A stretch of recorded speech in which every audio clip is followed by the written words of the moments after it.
Today I want to talk about the advices I got from my friends and the ones I took and the ones I dropped. I'll start with the one I dropped. The one I dropped is about having kids. When I was younger, my friends would come to me often and they would say, hey, what if you regret not having kids?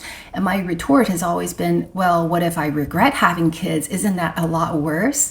Anyways, I'm really glad I follow my own heart because not only having kids is really expensive. For example, in the Bay Area, it will cost you anywhere from $500,000 to $1 million to raise a kid to 18, depending on how much resources you're willing to provide them. But more importantly for me, my health is really important, and more research has come out about how having babies will age you as a woman. For example, the 2018 study by George Mason University shows that if you've had more than 5 kids and your telomere length is shorter than your peers by about 45 to 50%. As we get older, the end cap of our DNA, the telomeres, get shorter naturally, but pregnancy really accelerates that. That's not a trade-off I'm willing to take. I know that a lot of people enjoy being parents, and that's a trade-off they're willing to make, but not for me.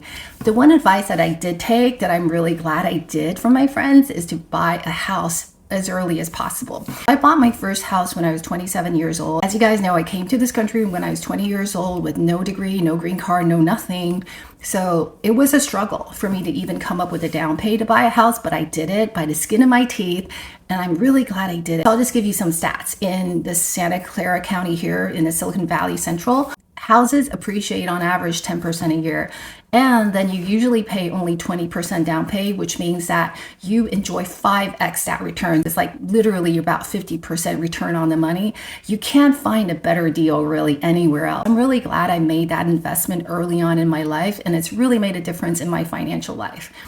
Looking back in my almost 50 years of life, I would say I have some really excellent friends who gave me a lot of good advices, but obviously, regardless of their intentions, they're not going to live my life. And whatever decision I make, I have to bear the cost. I knew early on in my life that if I want to live the life that I want, I better make the decision based on what I really want versus what I think everybody wants out of me. I hope that my advice here is useful, but obviously you don't take anybody's advice, but really listen to your heart and what you really want.